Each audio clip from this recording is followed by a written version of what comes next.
Good morning. It's Lisa with Soulshine, and it's morning tea with me. And I've got my tea in my to-go mug because I'm at the shop, obviously. And today I brewed, what did I brew today? Oh, pumpkin cheesecake. So good. Still the season. So while I'm sipping on that, I was thinking about some of the things that I've noticed lately. And most of what this morning tea with me is me kind of like talking about things that I've learned. And even at 47 years old, I'm still learning new things every day, new things about people, new things about myself. And one of the things I just realized, it's something that I've been noticing for a really long time. From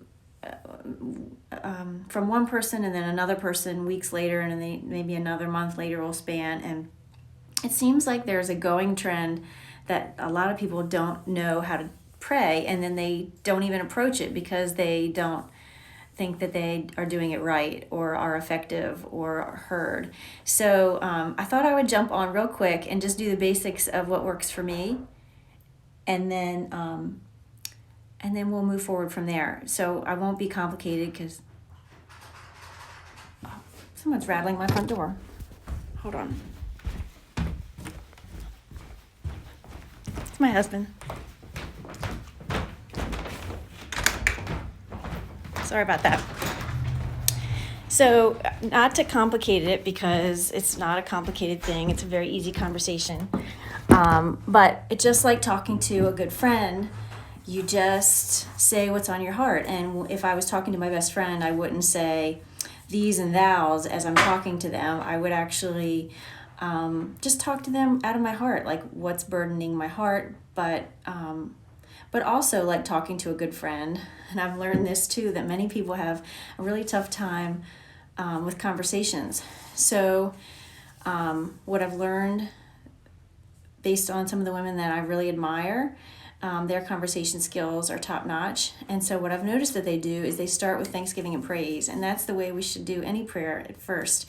We don't just jump into a best friend conversation by saying, oh, my life is so stinky and bummer. You just have to start with a little bit of gratitude and thankfulness, and things are going really well for me right now, or I'm really grateful about this, or I really like this about you. So you're reminding the friend truths about themselves, and you're uplifting and you're encouraging. So same thing with prayer. You just don't jump into it throwing out all the negative that's going on in your life right now. You just start with thanksgiving. Like, thank you that I have the breath to breathe this morning. Thank you for this new day and all these good things that are piled up within it.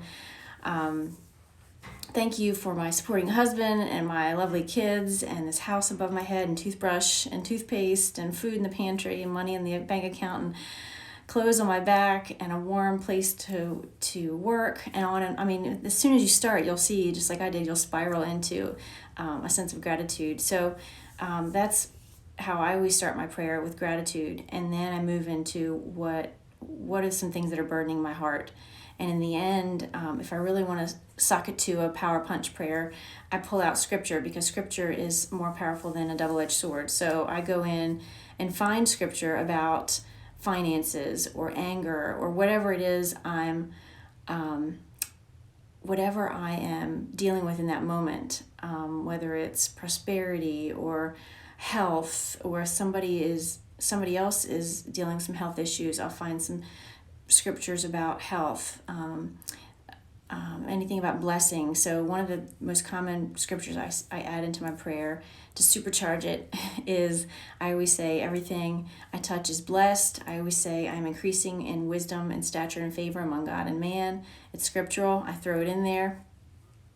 And then at the end, I just say thanks.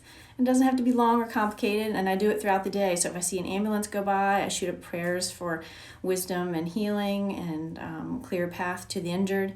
If I pass a motorcyclist, I'll say traveling mercies over them as I pass them. I mean, it can be an ongoing thing. It's not just a Sunday morning, church time or Christmas time conversation. It's an everyday, a good friend you talk to every day, or at least every other day. So not to elongate this, but I just wanted to touch base about what works for me and not complicate it, and just so you can jump in and start doing it yourself. So I'm going to see what hubby wants, and get ready to open the shop. So I'm open today 10 to 5, 23 North Main Street here in Shrewsbury, Pennsylvania. If you'd like to swing by, I hope you know that whatever you're doing today, I'm sending you much love, and I hope you have a most marvelous day. Love you much. Mwah, mwah, mwah.